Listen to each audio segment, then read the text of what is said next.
Hey everyone, and welcome to the Premier Series qualifiers for the preteen division here at JUMPTWIST Ninja in Boca Raton, Florida. I'm Joe Moravsky, alongside Billy Dixon. Billy, how many clears have we seen so far across some of these younger divisions? Been a tough course?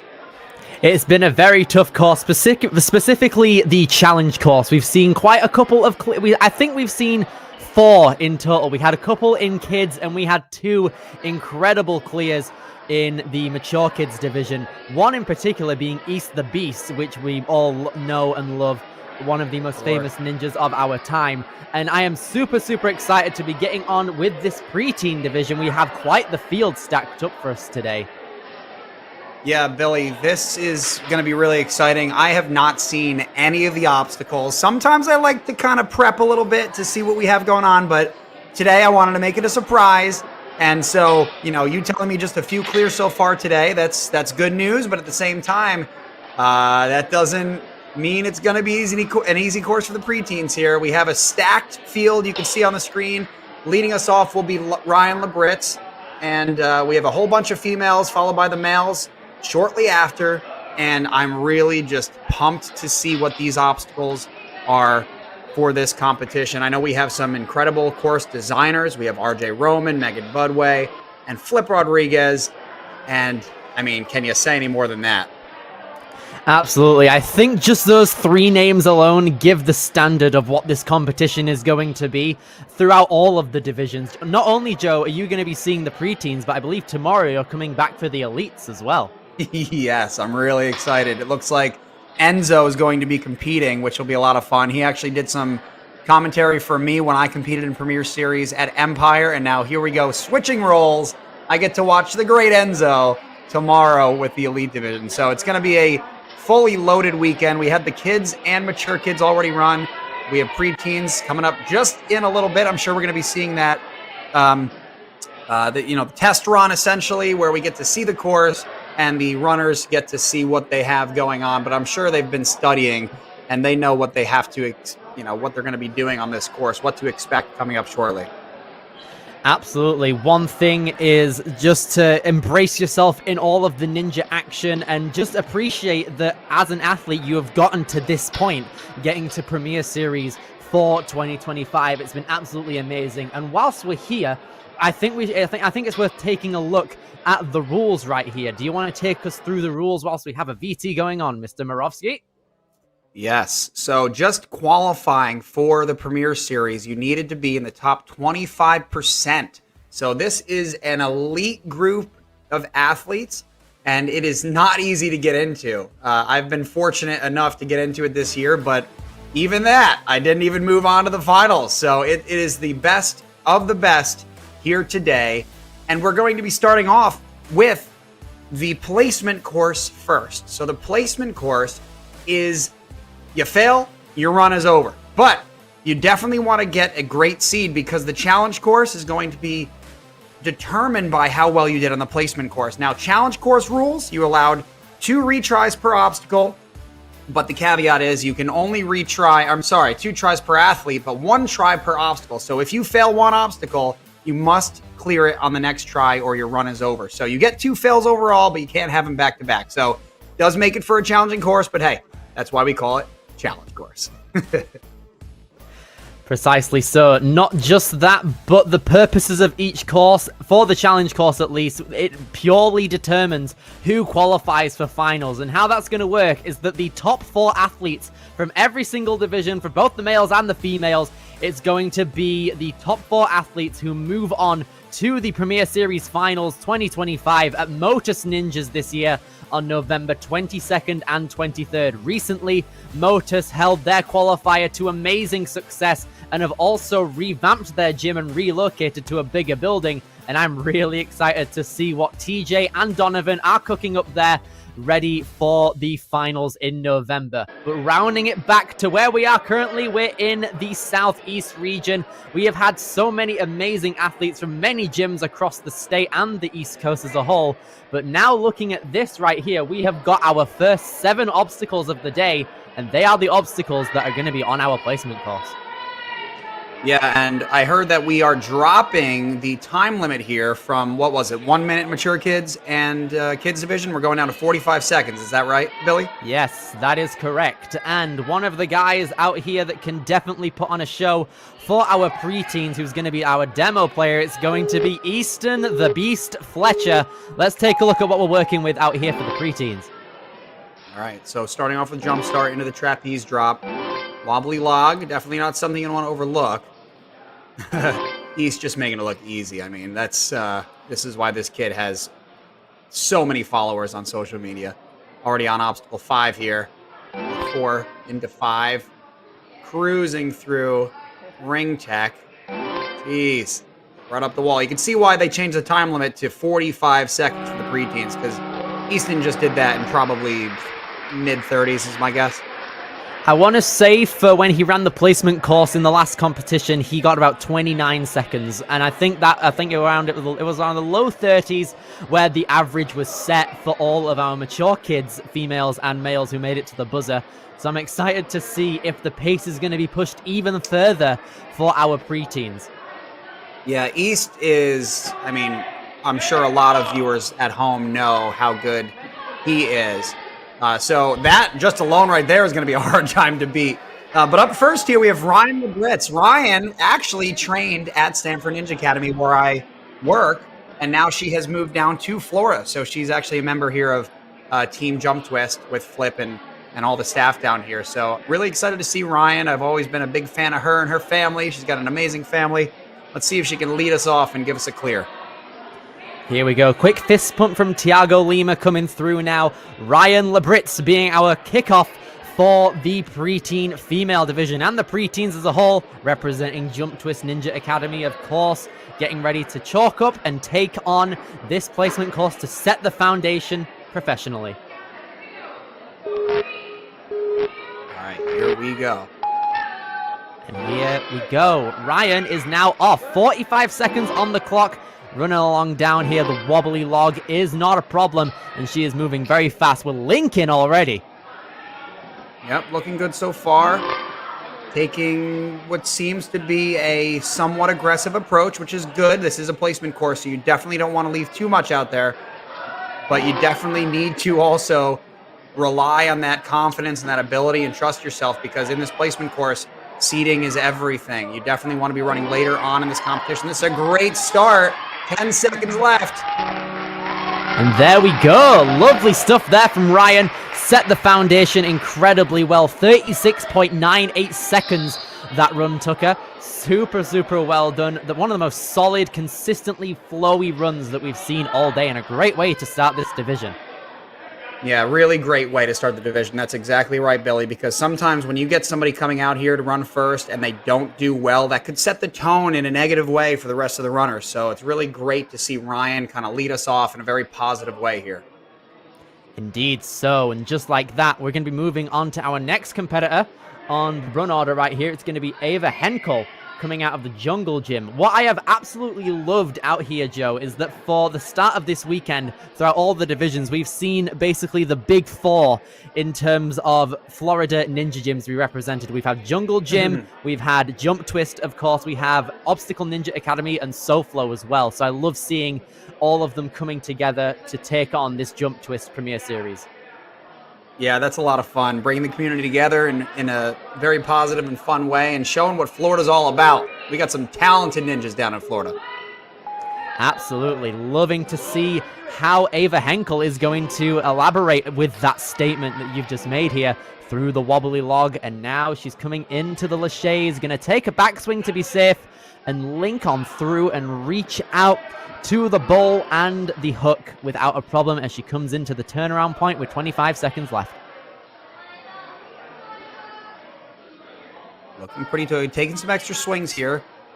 Sometimes it is better to get the clear rather than go for that.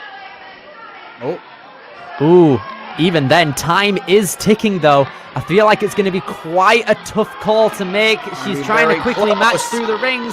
Oh, no. A bit of a stumble. That's going to do her in. Oh, that's unfortunate there. Ava going to go down, running out of time just before the attempt on the wall. Yeah, it's so tough because you definitely want to take risks out here, but at the same time, sometimes you just don't trust your grip, or maybe you just don't trust that lache. And yes, overall it is better to try to get the clear rather than take the fail, but at the same time, these ninjas have to understand that they are here because they're the best of the best, you know? And that requires the physical attributes, but also the mental attributes, the belief in yourself. So those backswings, she didn't need them, but she took them, and, you know, sometimes it pays off, sometimes, unfortunately, you run out of time. So great run, and we're going to be seeing her in a little bit in the challenge course.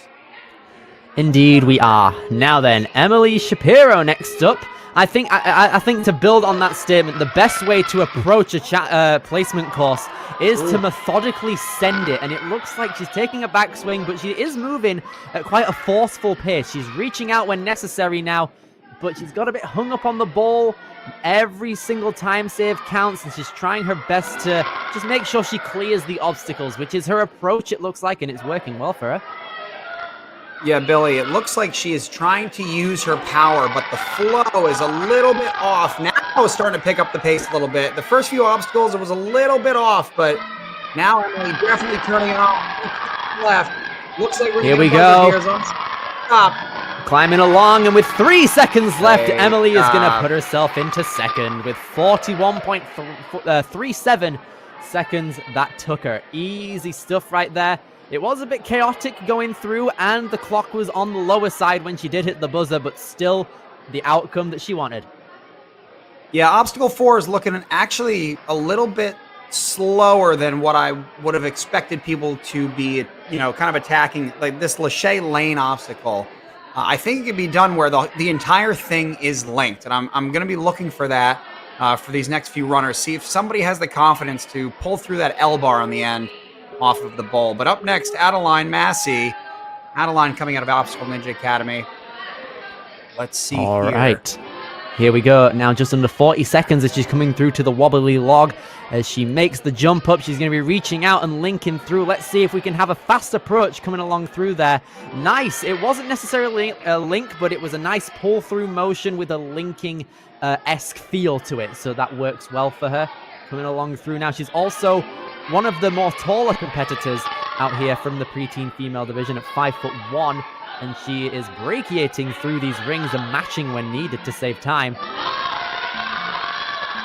7 seconds left to get a little stumble. Gets the buzzer. Adeline Massey coming into third place. So far, we've had 4 competitors, 2 of which have tripped on that second to last obstacle coming onto the platform. So that's not something to be overlooked if that's happening 50% of the time right now. But getting some good links, definitely taking it a little slow in some spots. But like I've been saying, securing the buzzer, the most important thing to do. And Adeline getting that buzzer. Precisely so. Her acceleration after she had the stumble there coming into the warped wall was very high as well. She knew the urgency and the pace that she had to move at, and hopefully the rest of our preteens can match such urgency.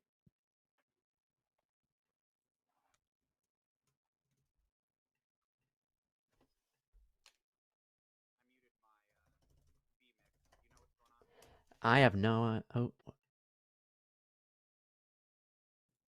All right. Looks like we're going to be switching back to the live stream in a second here. There we go. Okay, next up, Addison Stockham, another one of our Jungle Gym representatives out here today at Jump Twist. And here we go. She's an advocate for pediatric mental health. She is a student athlete, loves rock climbing, flag football, soccer, and rowing. So here we go. Oh, Addison almost did the pull through. That was what I was talking about before. Seeing somebody just using the upper body strength, just pull through. Right? This obstacle, great link there, lovely too. Stuff there. Yeah, and now we see the quick match throughout those rings, which is great to see. And with 10 seconds ahead of everyone else, Addison is going to get the fastest time, a sub-27. Wow.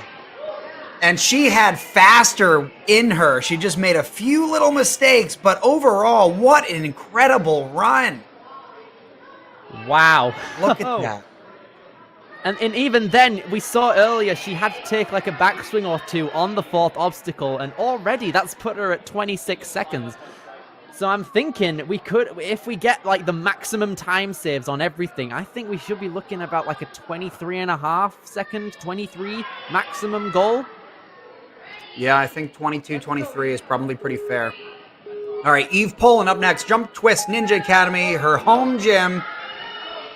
Let's see how we do here. Obstacle 2, right into our wobbly log, looking good. Easy stuff. We could see her trying to force her link through, not really teetering on one side, but one backswing is going to be her strategy. It's not the worst case scenario, though. On a placement course, she regains her balance And now she's probably going to go for a link. Yes, she does. Great link there, yep. And also a great skip to ring 2.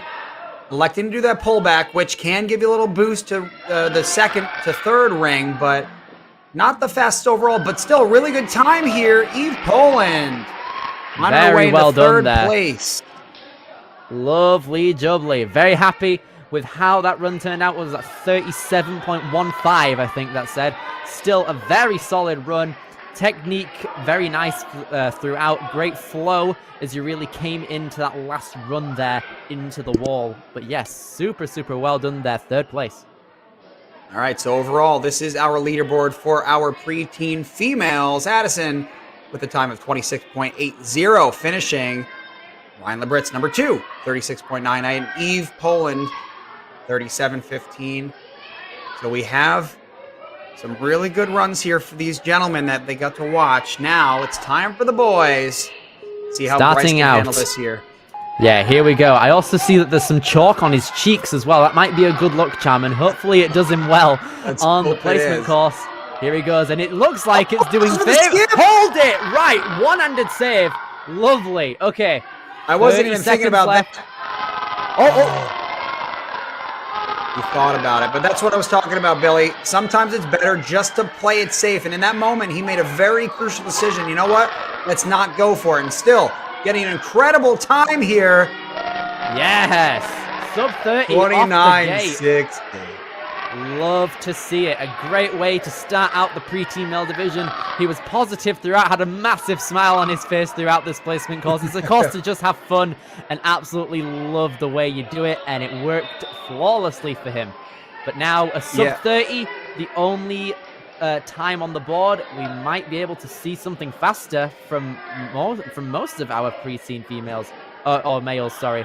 Starting out with Jagger Plaxton.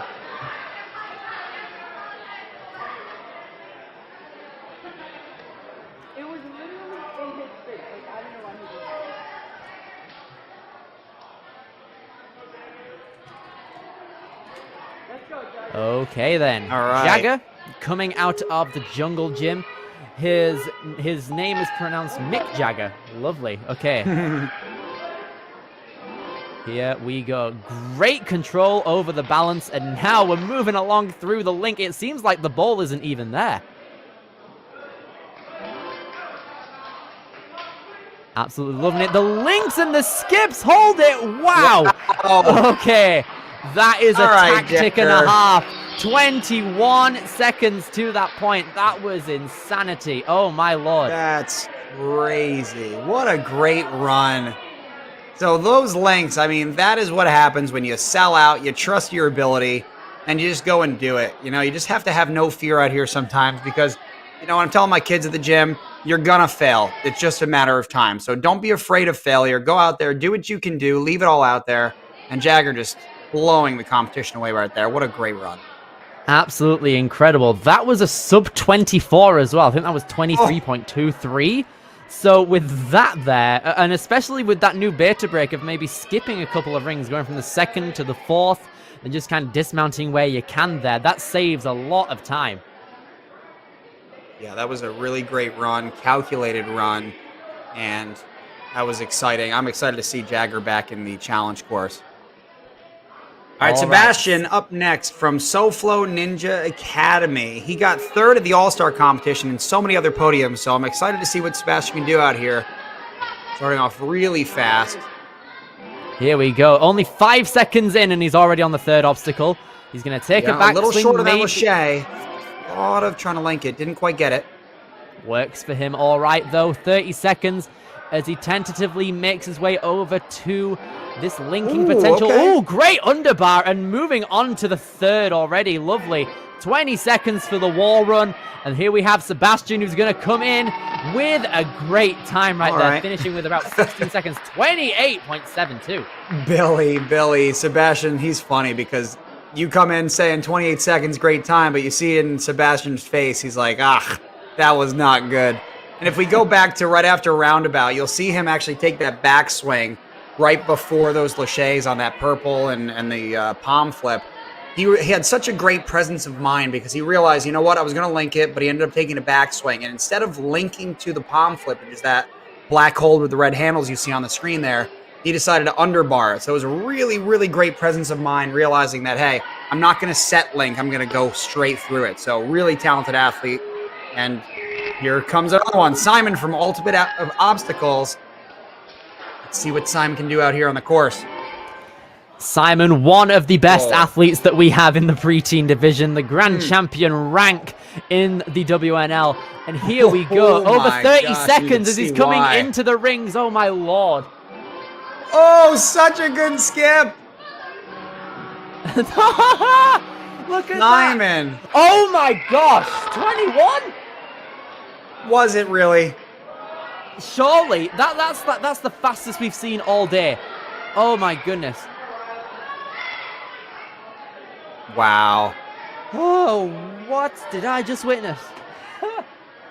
Simon Gelman. 21-12. He has a good opportunity, a very nice opportunity, in fact, to just get the fastest time in the placement course and maybe run last in challenge, but we still have 4 more competitors that can change that. Wow, I'm speechless. That was such a great run, and you can see Simon a little bit taller, looks like on camera, than the other athletes, so he took advantage of little things like after running across the log, you could see he didn't use the domino on that black box there. He jumped straight to the bar, used his power, got to the L drop bar, and was able to dismount to the platform. And just everything was so flawless. I don't know if he could have made up much more time. That was almost as flawless as you could have been. That was just an incredible run. And I hope the other athletes that are about to run took some notes on that one, because that is going to be something really tough to beat. Absolutely. It's going to be quite the thing to beat, but one guy who can definitely attend to it is our next competitor, who's going to be Ryland Leichner. He is the baseball ninja, 4'10", 84 pounds, has been doing ninja since 2018. 2018 feels like 3 years ago at this point, but now we're getting preteens who started ninja since then. That is crazy. Yeah, that makes me feel old, so yeah. Crazy work. But regardless, representing Obstacle Ninja Academy, he's 13 years old. He's been training at ONA since 2018. In WL Season 8, he was 9th place in the mature kids bracket at World Champion, getting basically what's the equivalent of a total victory, clearing all 3 stages. And he got top 20 in the preteen male strongest ninja bracket last year, which was awesome to see. His favorite food is donuts, which is incredibly valid. And he loves he loves traveling to ninja competitions all over the country to hang out with his ninja buddies, this being no different. I'm right with you, Ryland. Donuts? That's right. All right then, Ryland. Coming in to our placement course, not a problem so far. He is running across all the obstacles with his hands and feet. And the very dynamic links. Look at that, Joe. That's what you need. Oh no! The truss out of bounds? Oh, yeah. He looked like he knew it was out of bounds, but didn't hear the fail sound. So it was like, maybe I should just keep going. But I think it just caught him caught him by surprise there. And unfortunately, that's what happens. But like I said earlier, it's always better to leave it out in the course. I know he doesn't feel good about it right now, but I can tell you from over a decade of experience, there's nothing worse than going back home and saying, man, I wish I gave it more, than saying, hey, I wish I gave it less. You know, it's just, I'm telling you, I've been on both ends of the spectrum, and it's always better to say, hey, at least I gave it my all.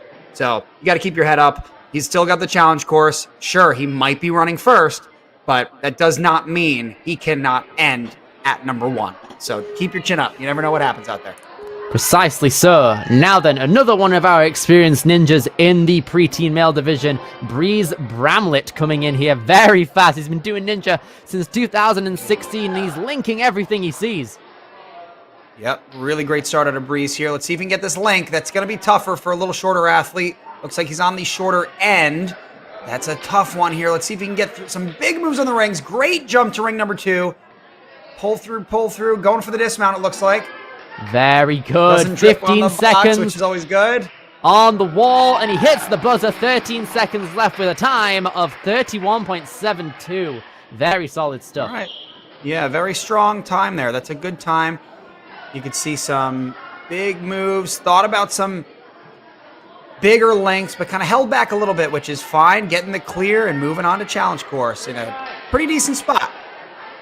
Absolutely, very well done there. He is on the lower end of the clears though, but he has demonstrated all his skills necessary on the placement course, and I think all of these guys that we can see on the leaderboard definitely have a good chance of getting one of those top 4 places to move on to Motus's finals. But now we have our final 2 competitors that are going to be running on the placement course in just a moment, the first of which being Eli Paul, who's coming out of Jungle Gym.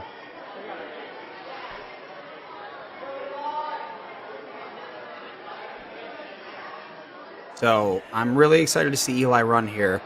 Jungle Gym athlete, training with some of the best ninjas in the world, and he just looks ready. He's got that game face on. Let's see it.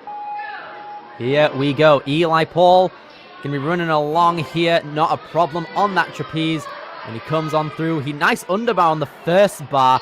Ooh, had a bit crooked and readjusted himself on that backswing, which was wise. And now through to the balance without a problem. Nice little underbar there. Lovely.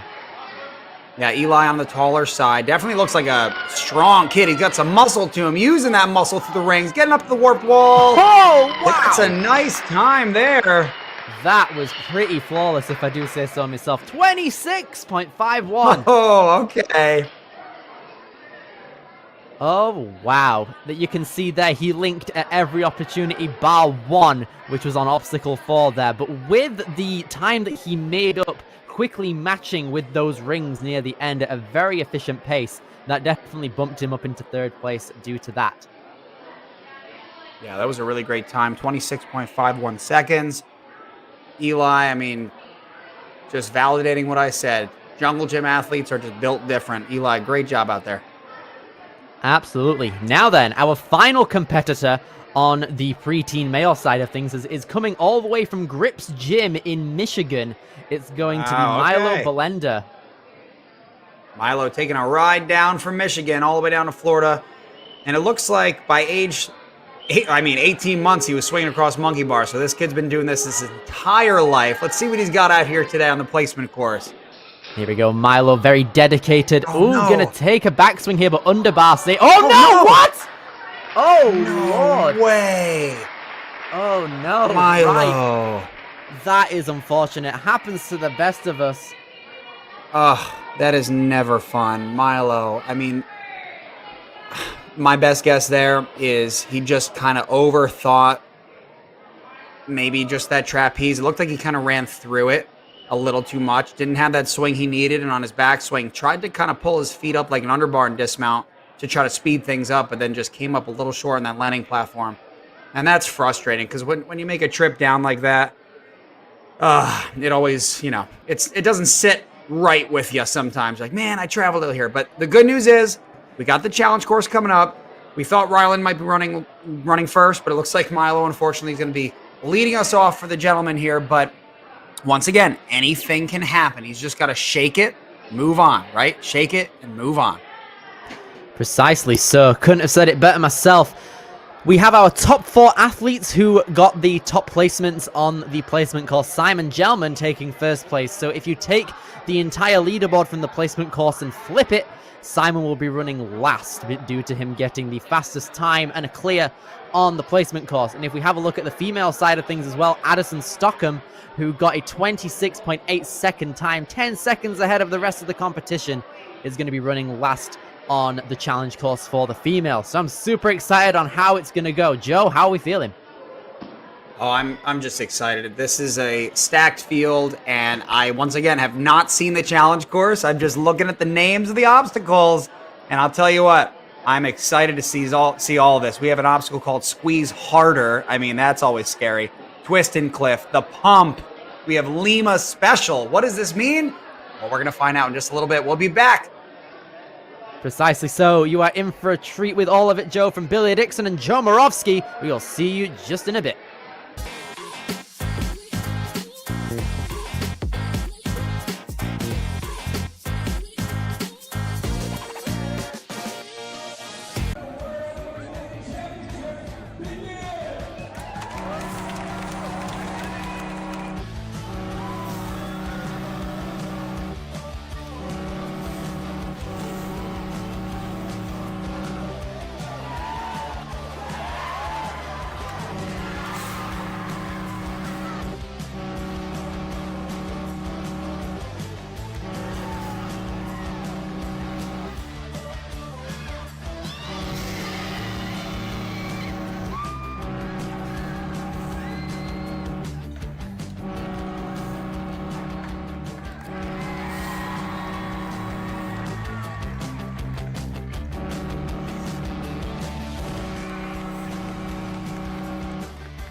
Ocean Needs Everyone is celebrating 5 years of saving the oceans. My name's Enzo, and through Ocean Needs Everyone, I help save the ocean by doing beach cleanups, seal and mangrove plantings, making art about recycled plastic, and making films regarding the ocean's health. How can you help save the oceans at home? Well, even if you don't live near an ocean, trash can end up in there eventually, so cut down on your use of single-use plastics. If you see trash on the roads or beaches, make sure to pick it up. Use less gas-powered vehicles, fish responsibly, and help support local organizations. I started my organization when I was 12 years old because I wanted to make a difference. So remember, you're never too young to follow your dreams and make a change. Let's all save our oceans together, one piece of trash at a time. Want to train like a pro? DGS Ninja has you covered with obstacles designed by top athletes. Kevin Carbone, Matt Bradley, Tom Alberti, and Brett Sims. Whether you're dialing in your technique at the gym or training at home, DGS Ninja equipment is built for performance, durability, and safety. Train with confidence. Train with DGS Ninja. Find obstacles, rigs, mats, and more on dgsninja.com. Has this ever happened to you? Where's my chalk bag? Ooh, I have a solution for that. Slab chalk! You take the chalk ball, put it in the mesh pocket, zip it up, slap, and get your chalk. Slab trucks are made right here in Springdale, Arkansas at Interform, the small batch manufacturing company. We're helping our community and providing local jobs to minorities and women of diverse backgrounds. I'm Joseph Rao, Ninja Warrior, Rock Climber, and the CEO of Slap Chalks.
All right, everybody, welcome back to the Premier Series qualifiers for the preteen division here at Jump Twist Ninja. I'm Joe Moravsky alongside Billy Dixon. Billy, we're headed to the challenge course. The placement course was pretty wild. You think we're going to see any clears here on this challenge course?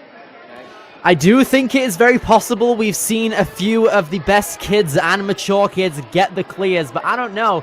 Depending on how many course changes we have got for the preteen females and the males, we do know that there is going to be a difference between them, but I am not too sure of what they will be yet. We are in store for a few surprises, both of us here.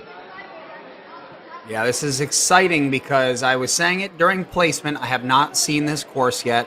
I know that there are going to be differences, like you said, between the female and male preteen athletes. I know they have gone through rules, the course changes have been made, and we are just about ready for the challenge course. This is, in my opinion, the most exciting part of the Premier Series competition because placement, sure, it's fun, it's fast, but this challenge course is just, it's going to bring out the best, hopefully, in all these athletes. Absolutely. Depending on any placement that you get in the placement course, it can all be flipped and decided with your result, excuse me, of the challenge course. And I'm very, very hyped to see what the outcome can be because as it stands, I think anyone can take one of the top placements to head into the Motus Finals in November, Joe. Yeah, and we're going to have the preteen females first. Ava's going to be leading us off.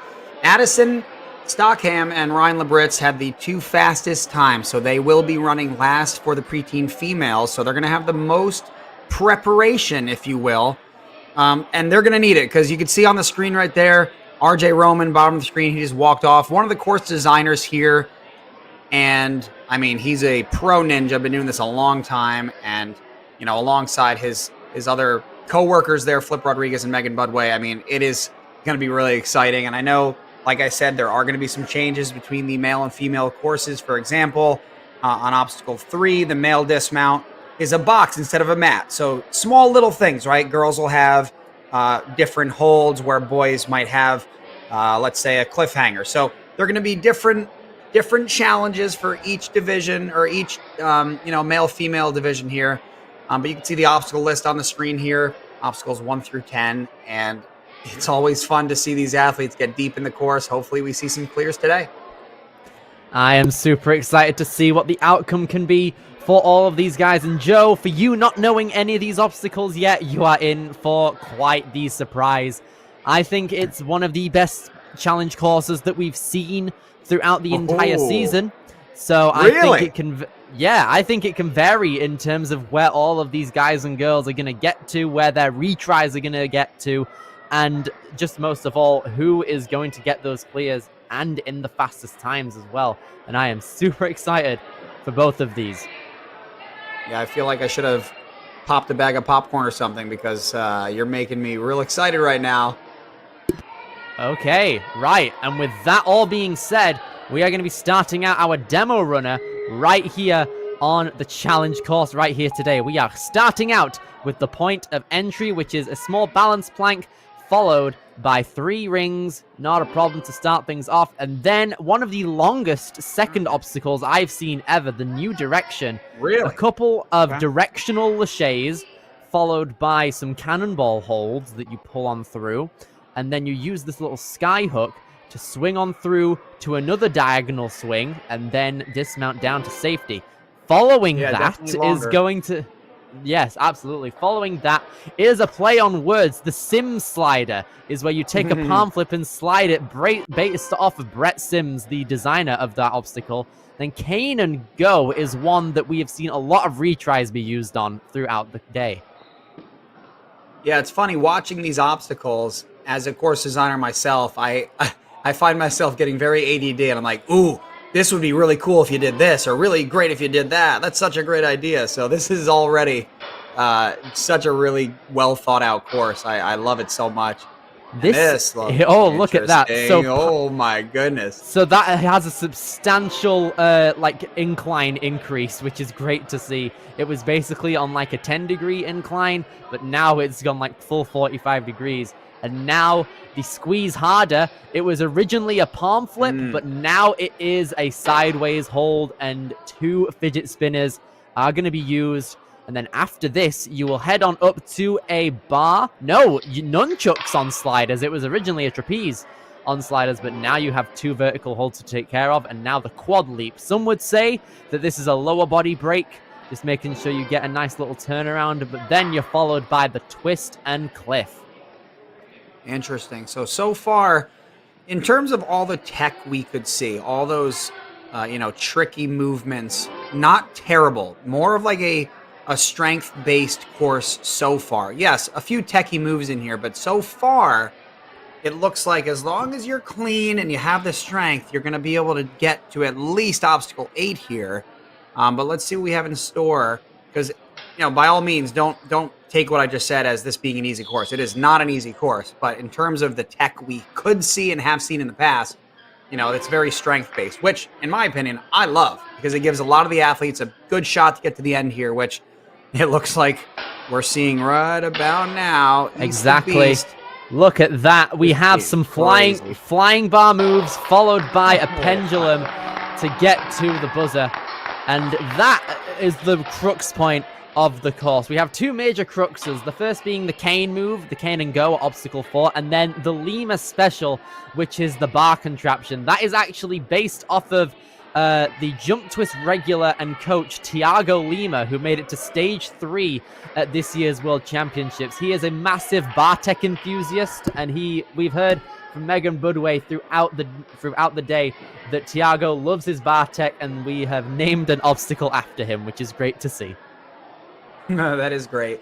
And, as a course designer myself, like I said, there are some ideas I get from watching people run. I also, as a competitor, wonder what can be done where maybe it's not exactly what the course designer intended. So looking at the course here, we'll see what Ava and other ninjas, how they tackle the course. But here's our first runner right now, Ava from Jungle Gym.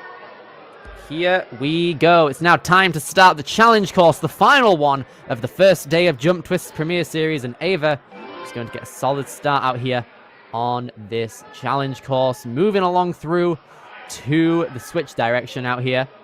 3-minute 40. She's brachiating along through and linking these laches and setting her hips back very well. And now the sim slider. That is definitely a longer obstacle for a number 2, but at the same time, this course is relatively quick in terms of how quickly we get on and off of an obstacle. It's not like they're hanging for longer than 10 seconds at a time, as long as they do the obstacle efficiently. Obstacle 2 being the caveat where, hey, okay, Ava. And it's been good retrieved. There. We've seen that a couple times throughout today. Sometimes it can be very lucky, like Ava right there. Lost her grip, but oh no. Okay. Oh, did she touch? Yeah, I think she's fine. I think it's skimmed.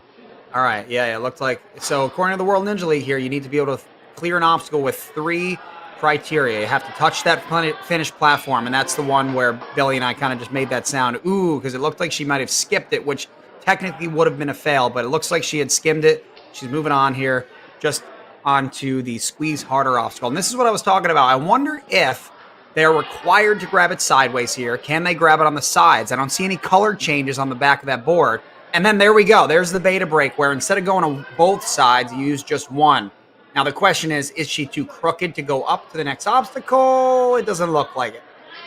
I think I can definitely see a beta break here where you have a little bar in between the fidget spinners and the nunchucks. Maybe we might see a couple people later on not even use that bar and just use the chuck as a slider to swiftly move on through. But it looks like Ava's a bit hung up here. Ava, yeah. And the slip. No. So this is Billy, just because, this is a challenge course, right? So Ava does get a retry. She has as long to rest as it takes for the resetters to reset the course here. She's going to get a little chalk, talk to her coach, but it's going to come down to efficiency. This is probably the first crux move of the course, where when we say crux move, we talking about probably the hardest obstacle or one of them within the course. This is the first crux. Ava was able to get through this sideways grab the first time. She went to 1 fidget spinner. Let's see if she does that again. It looks like she's lining up for it. Yes. And then she's got to just get this dismount straight. Try to link it if you can. If it doesn't work, she needs to lock in. Okay. Right. Nice change This in will technique make the here. dismount easier.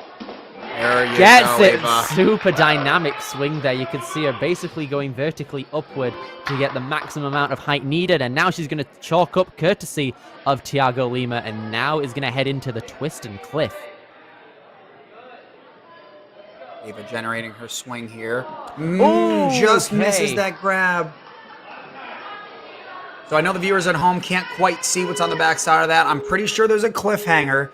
So, you know, a small little edge, no more than 2 inches, I'm sure, in diameter. So a small little edge, and because it's on a swinging, you know, trapezoid of some sort here, it does make it a little harder because it swings. Oh, hello. Okay, so she's able to go to the sides. I think we had a little miscommunication with the rules there. She was able to hold on maybe to the entire thing. I'm not sure. But either way, she's moving on. Lovely stuff. Now then, Get Ava. through twist and cliff. Right then, coming into the pump now, just the pump, under, exactly. yeah, just under 40 seconds left. But she has used out both of her retries here, so we're gonna see if Ava. Oh, it looks like the grip just started to give out on that rope right there, and that is going to be Ava's final result. 3:11 to the twist and cliff.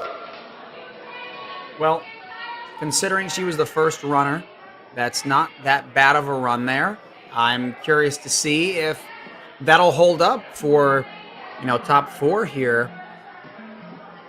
Few little mistakes, but overall, I love the corrections she made. The downhill nunchucks, she had originally planned on going on one side. She ended up going to 2. I love that strategy because if you're hanging on to 2 separate systems, that's twice the amount of friction on the pipe. And so she's able to kind of distribute that. And she was able to get a nice, easy backswing and dismount. Not to mention the fact that she, you know, stayed a lot straighter. It looks like RJ here is talking right now about possibly, these are just guesses here, a rerun. And I say that because it looked like right before Ava fell, that rope was not quite reset. It was close, but I think somebody at the bottom of the screen might have snuck in and tried to reset it. But I'm wondering if the discussion is Ava didn't have enough strength left and she had fallen because she couldn't even hold it. I don't know. I'm not there. These are just guesses. But I'm guessing that is what this discussion on the sideline is and why there's a little bit of a delay. But it looks like they're figuring it out. And we have Adeline up next, or Adeline from Obstacle Ninja Academy. Let's see what she can do on the course. Let's have a look here. Coming through to the first obstacle here, takes a big jump up to the first ring. Adeline prefers to go by Addie, and she loves to read, especially dystopian novels like The Hunger Games. She loves to build Lego and likes to hang out with her friends. She's a huge fan of Marvel, Star Wars, and Harry Potter. She's also homeschooled, which allows her to train ninja even more. She trains at ONA, or Obstacle Ninja Academy, in Orlando. This is her 2nd season competing, but her 1st season last season was her so Worlds last season was her 4th ever competition. Her little sister Jocelyn goes by Josie, also competed in the kids division today. I remember she did very well too. Her mum competes in the masters division at tier 2 Worlds, and she hopes to coach her mum one day at tier 1 Worlds. And Addie is doing very well right here on the cane and succeeds, and she's now moving on to the pipeline. So you can see Addie took a nice big breath after that obstacle, and you can see her doing it again there. A lot of the time with these young athletes especially, they get on these obstacles and they forget to breathe. I know it's such a silly thing to say, but you know, there's something to be said about holding your breath while doing some upper body obstacles and consciously taking nice deep breaths. Seeing Addie kind of take a really big breath, it could just be a stress relief for her, or maybe she realized, hey, I need to breathe. And so it's very possible here, but she looks really good. I'm a big fan of Addie already. You know, she said she had me at Marvel, Star Wars, and Harry Potter. So big fan of Addie. That is exactly what I love to hear. And she's looking really confident, really smooth so far. Let's see how she handles what I consider the first crux here on the course. Here we go. Addie is going to be coming into the nunchuck part of Squeeze Harder. Is she going to go for one chuck or both? Eyeing up the second here, all down to how she dismounts it here. Needs gentle backswing. Yeah, to make sure the chucks don't move back, and she's fine. Oh, but are you allowed to use your hands there? Oh, she fell off the landing platform, so she cleared the obstacle, but then she failed the start essentially of the next obstacle, which thankfully she's able to move on. So she did waste a fail, but she was able to right the ship there and thankfully not get another fail. That would definitely be very upsetting as an athlete if you made a mental mistake and then failed it just accidentally after. But looking really strong, really calm, able to hang on to the cliffhanger on the back of the board there. Very good. You can see obstacles left here. You can see that Addie isn't looking necessarily pumped yet. She's moving through at quite a good pace so far, and with still one retry left, things are looking good, but this is the pump obstacle. Needs to make sure that she gets the turnaround on this rope fine. She's another casualty of that as well. Yeah, she looked really strong, really calm, and all of a sudden just tapped out. So I wonder if she'll take a few extra seconds here. You know, you have 2 obstacles left. You have 55 seconds. You almost need a conscious of mind. You need that consciousness, that awareness to realize, hey, if I'm pumped right now, I need to take a rest. I need to be able to clear this obstacle. You don't want that second or third fail in this case to be happening on an obstacle where you had time to rest before. Really close. She's fighting. Yes. She gets it. Okay, and now we're going to see our first look at the Lima special. Addie here, going to move on through and try her best to get a hop up to the salmon ladder bar, and that is going to be it for Addie, unfortunately. It was a great run out of Addie. She had a lot of really confident moves on the course there. You can see Coach in the bottom of the screen giving her some advice as she goes through. Taking nice deep breaths. Overall, really strong run. Could she have picked up the pace a little? Sure, but running second overall, it's always tough to know how fast do we need to go. But overall, great run by Addie. Absolutely. Love to see it. We love to see the development in each run as we go along. And with that only being the start of the preteen division on the challenge course, I'm excited to see how far all these athletes can go deeper into the course, finishing the Lima special and also clearing and maybe beating each other in terms of fastest times. And Lima's going to take a fist bump to our next competitor, which is going to be Emily Shapiro. All right, Emily was able to watch 2 athletes beforehand. Let's see if she can clean up where people made some mistakes. I thought I heard a fail sound in the background there. I think I'm hearing things. But on obstacle 2 here, new direction. Nice little set to turn the corner there. So far, you can see her trying to set herself up straight, and she's aiming diagonally now, which is the way to go to get as much momentum as possible, because it's hard to conserve it on a move like that. But now she's going to utilize the ring and move into the sim slider. Yeah, Emily is looking really strong. It's so tough sometimes with these courses because it's like, how fast should we go to get through the obstacle, but also conserve some energy, right? The longer we hang, see, like right here, Emily, a little mistake. Okay, 2 mistakes, doesn't mean she's out. Now, she does have options now. Does she drop, which it looks like she does, or do you fight through the obstacle? She's going to elect to take the fail there, which is a great call. Doesn't waste a lot of energy. But this is what I'm saying, Billy, is we need to almost use some of that upper body strength. Do the lock off when it's possible, like right here. Do a little lock off just to secure it, right? Because if you make that mistake, what happens? You're stuck swinging a little bit longer. And, you know, it's 4 seconds on an obstacle times 8 obstacles is 32 seconds of extra hanging, right? And then those forearms get all just completely washed for the, the pump obstacle 9. And that's not what you want. You know what I mean? Emily making some mistakes here, but smiling, and that's always good. There we go. Emily, not a problem so far, bar that retry, and now she's going to be moving on to squeeze harder, taking some chalk up. Joe, you've been on a challenge course before. You did it about a month ago at this point. What should you be feeling in the middle of this challenge course? We're on obstacle 6 right now out of 10. And I'm wondering if Emily should have enough strength left in the tank to get one of those top 4 placements. Yeah, Billy, by obstacle 5, obstacle 6, you're definitely starting to recognize, hey, I'm doing a ninja course. And it's going to depend, of course, on what you have in front of you. Some courses are a lot more techy, some are more pumpy. This is definitely a pumpy course. Not a lot of, like, reverse catches or, something crazy like that. Definitely the final obstacle is the most technical of all of them. Although right here on balance, you don't want to overlook that at all because those lily pads can sneak up on you. But, it's nice to have a little balance in the middle of the course here. Give yourself a little break before getting into twist and cliff. But, it's about fighting the pump, breathing through the obstacles. Emily's doing a really great job doing that right now. She's got to make this cliffhanger grab. Let's see if she can do it. Very nice. Looking good. It's twisting a bit, but oh no! Is that? Oh no! Just no! at the edge. You can see there. She's a bit upset about that, but she's smiling through that pain there. But now we're gonna give it a second try and chalk up. She knows she can do the obstacle though. That's the pro of everything. She can do the hard bit. It's just dismounting and getting enough force to get onto that pit pillow.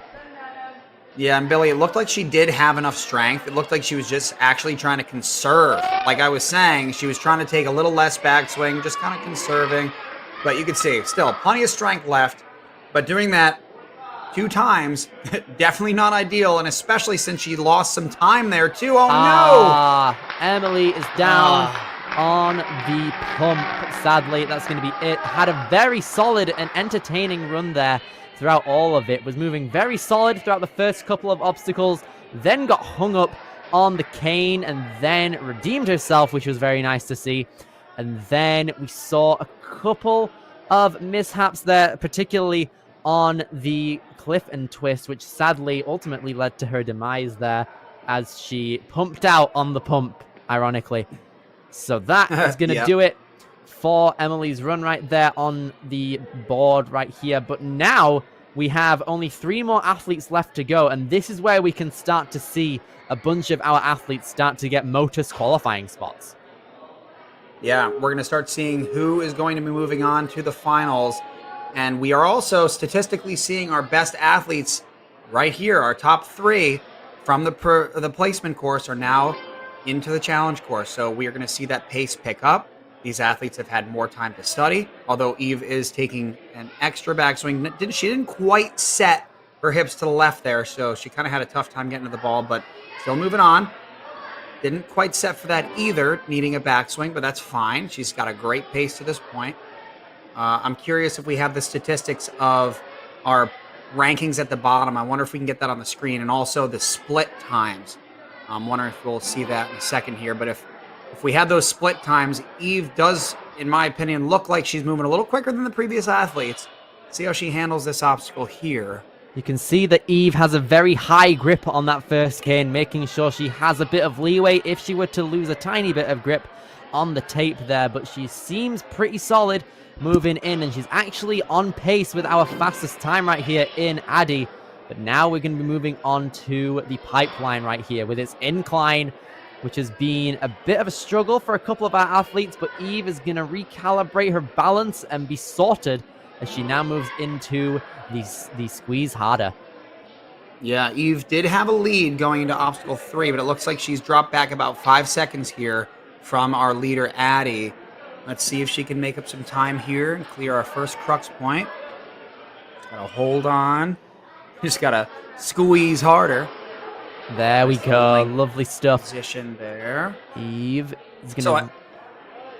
I was going to say, Billy, the reason the course designers put 2 of them here is that misdirection, right? If you lâché to one side, to one of those fidget spinners, that's fine. Yeah, it's easier. But it doesn't make the next move easier, right? Because it gets your swing crooked.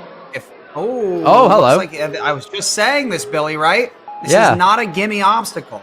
This is an obstacle where you got to stay focused. Those lily pads are no joke. I don't know if she fell off that first one, but sometimes it's just a mental error. I've seen plenty of elites, high-level elites, make mistakes on those lily pads. So nobody is safe from those things.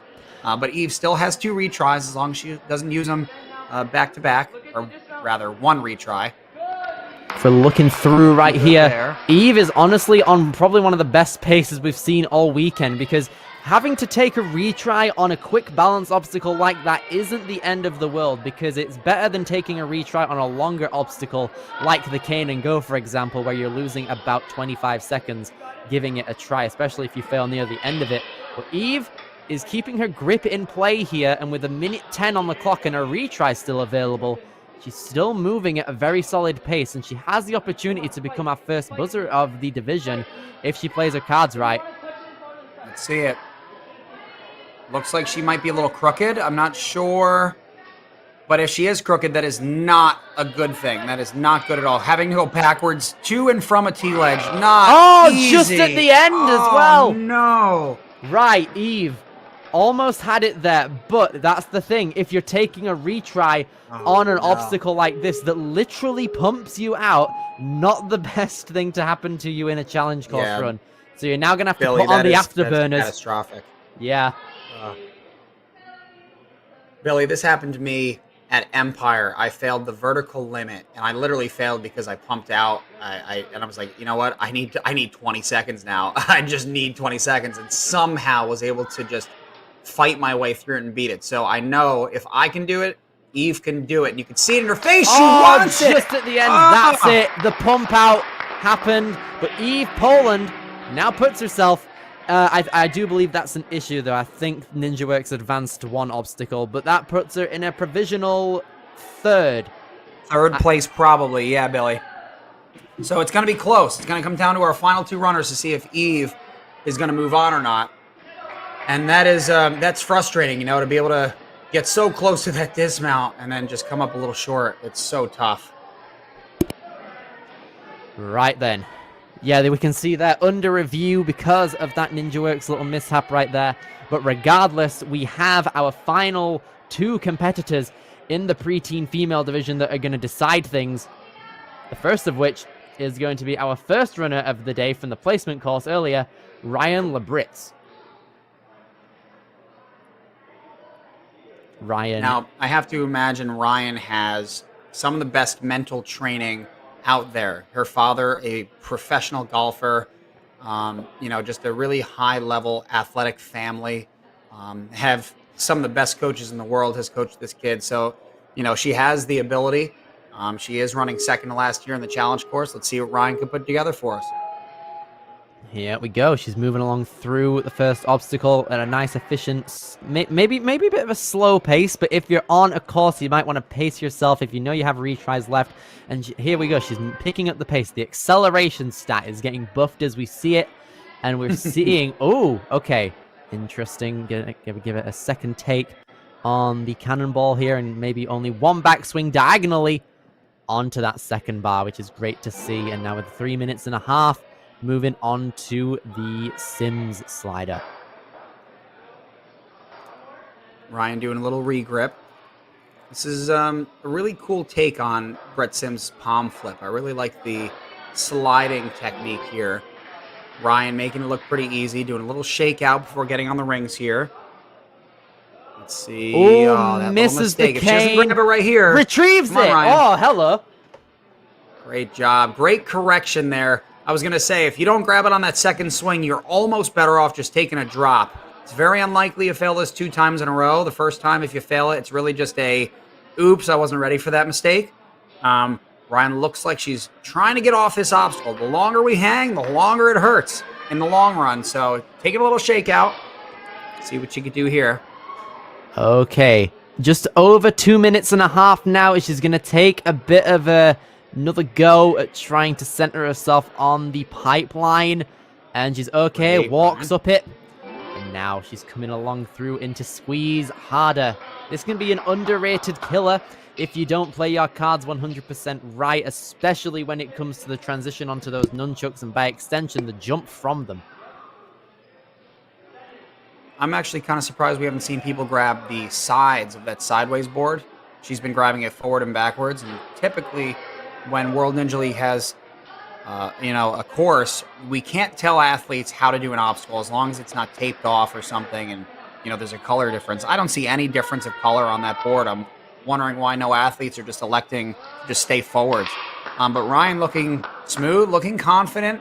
Every time she lands, she's taking nice deep breaths. She's shaking out. I wonder how that pump is holding up right now. It's a little break. Absolutely.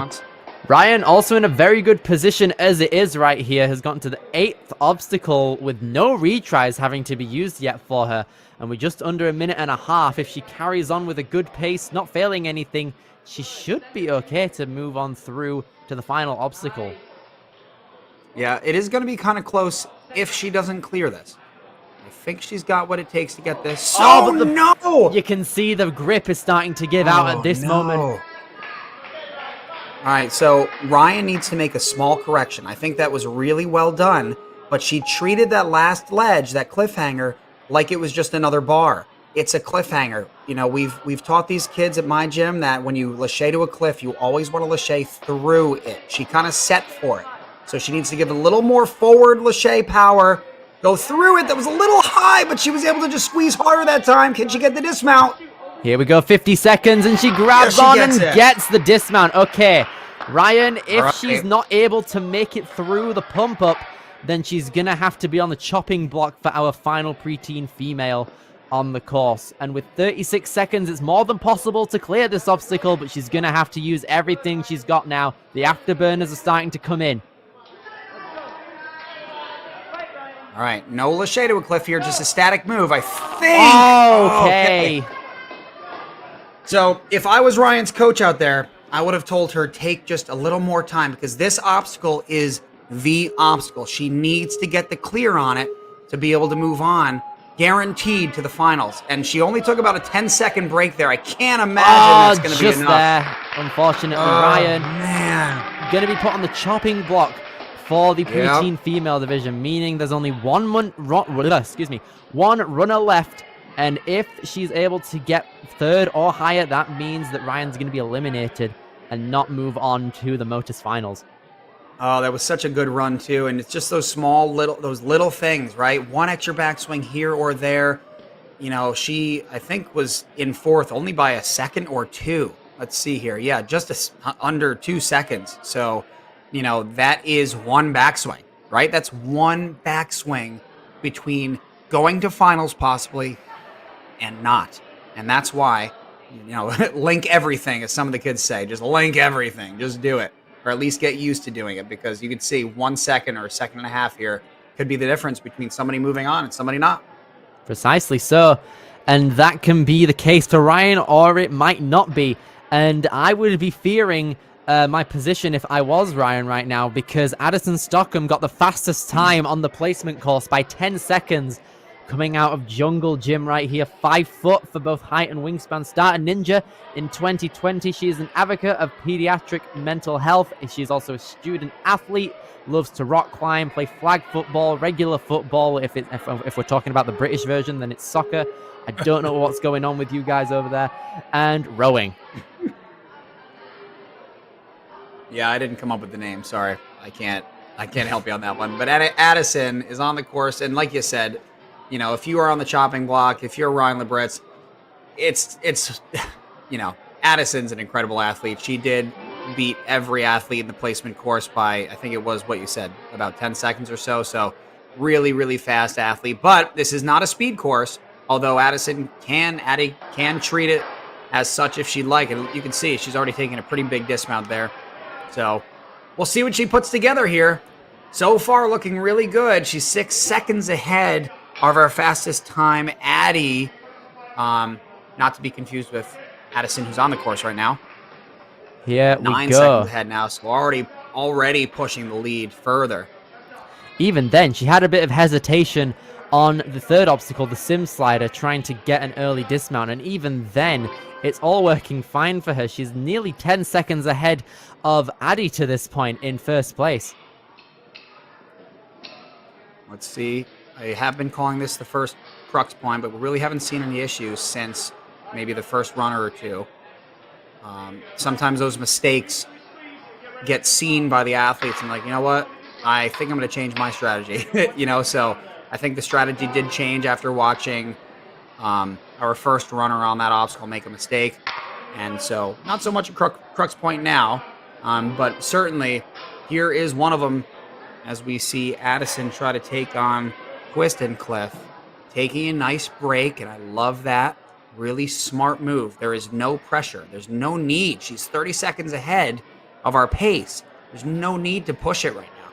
Take a break, take a breather, and make this move.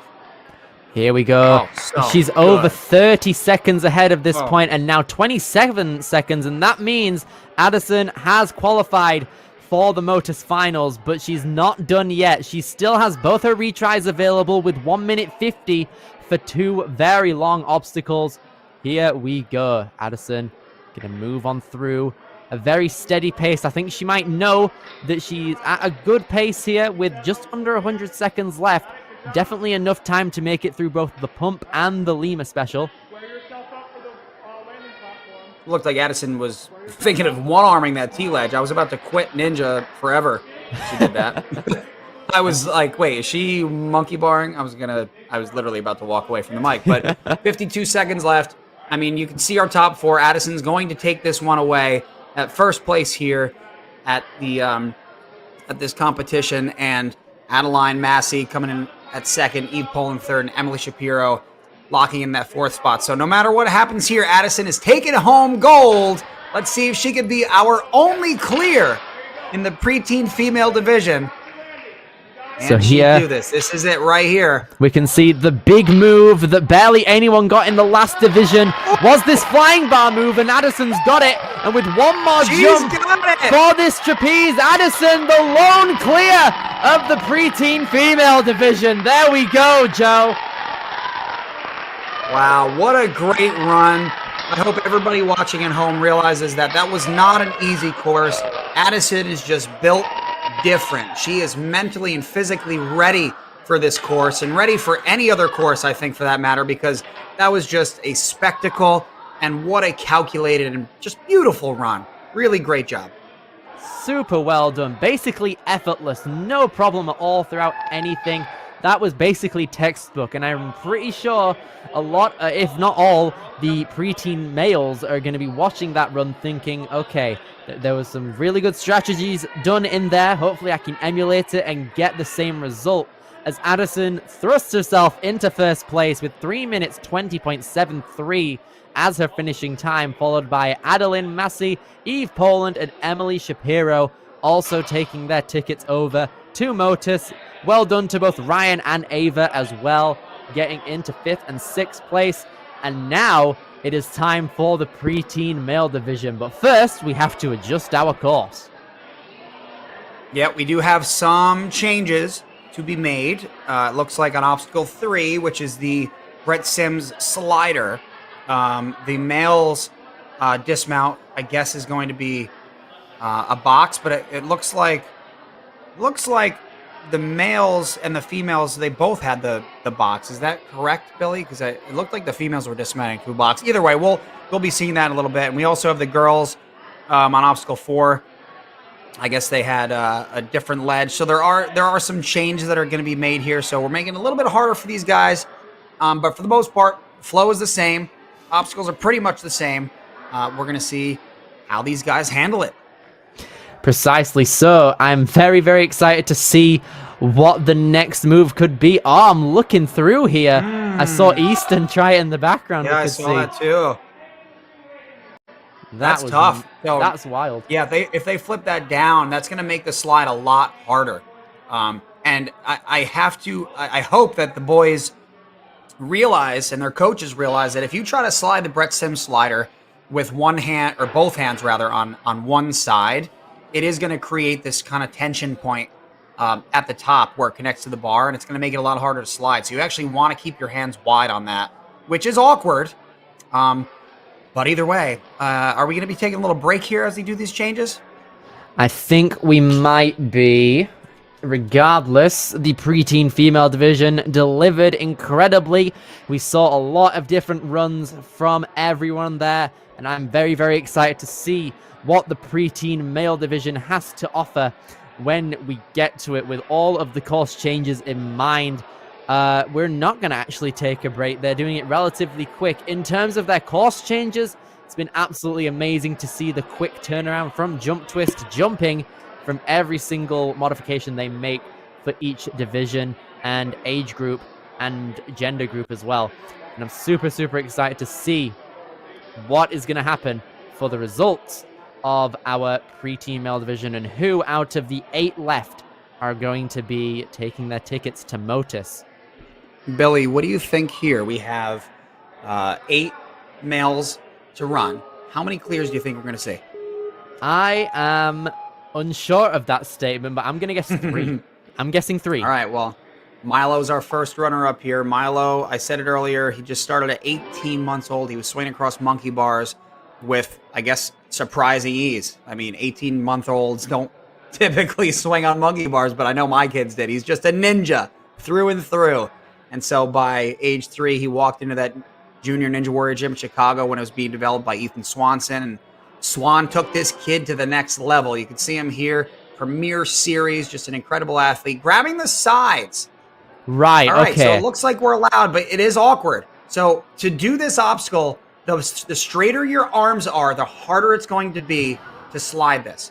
I know this from experience. So Milo's got to do a pull-up if he wants to make this quicker and make this thing slide a little faster. It's going to waste more energy in terms of bicep strength, but he's going to get off of his arms. He's going to hang for less time. So up to the athletes how they want to do this. Milo taking the slow approach, which when you have a limited amount of time and a limited amount of strength, I don't know. What do you think, Billy?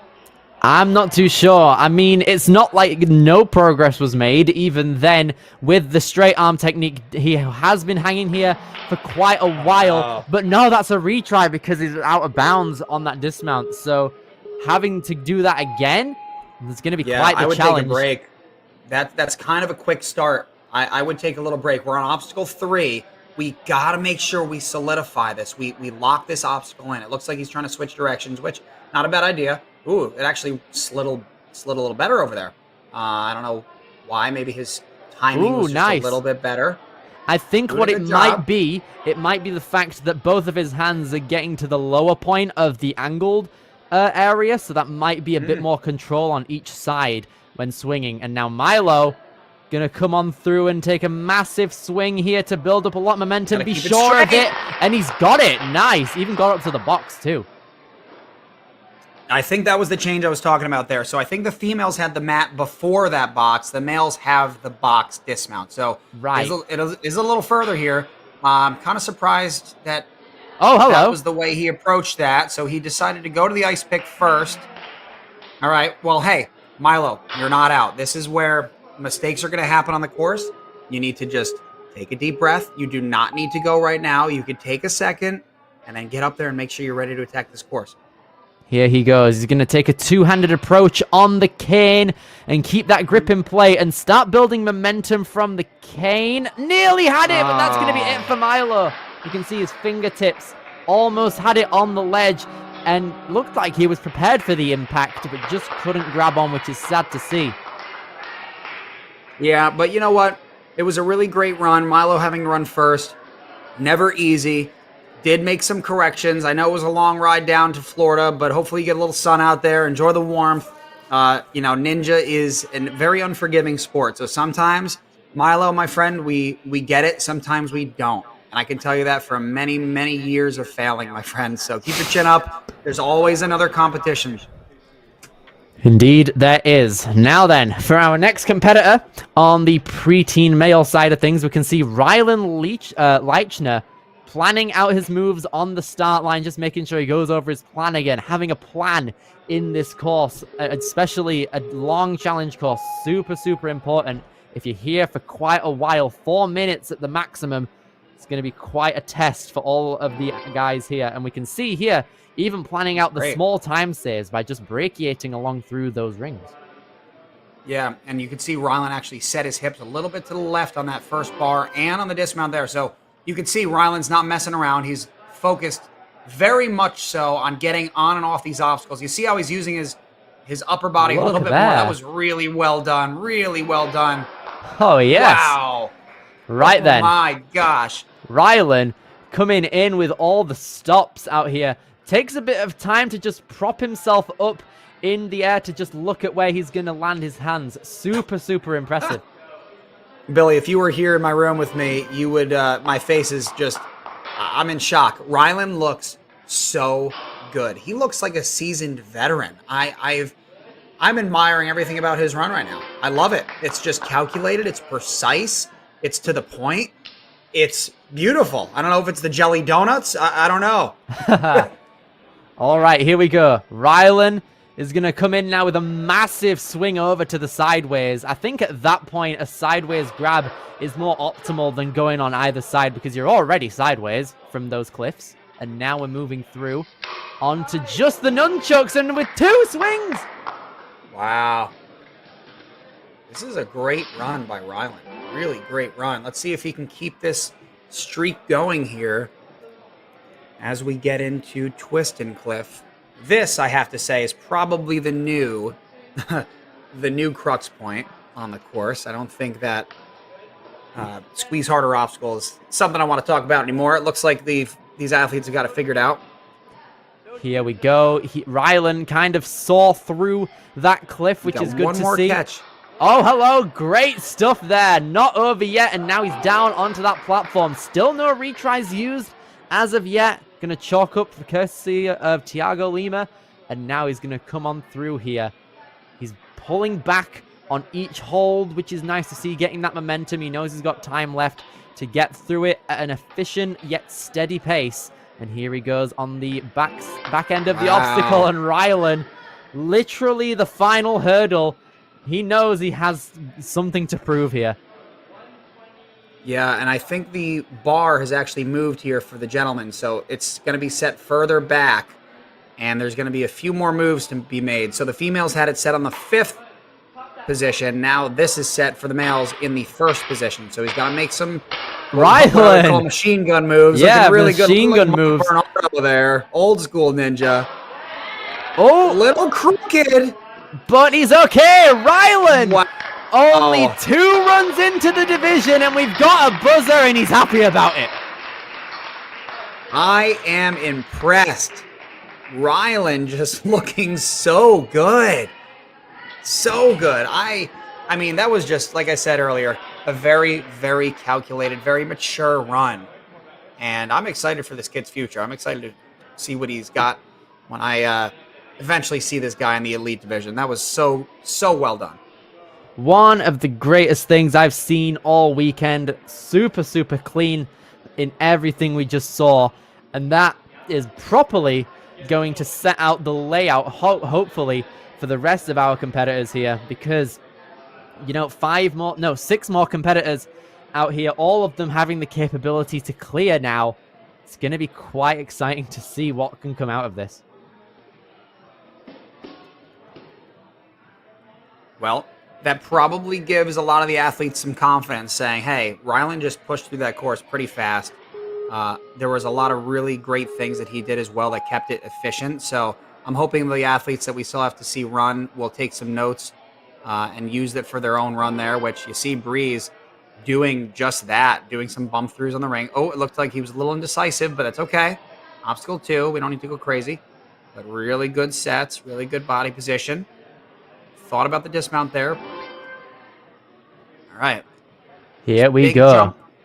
Breeze, hopefully hoping to breeze through this sim slider, and he's doing it very well, actually. Yeah, he's really good. Shifting his body weight when he's at his peak of height right there, which is lovely to see.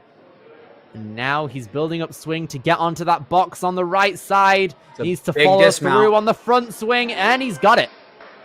Breeze on the smaller side, so that dismount definitely seems a little more intimidating when you're a smaller athlete. Not to mention you're grabbing onto that Brett Sims obstacle. Oh, and that move too. Oh, he thought about a reset.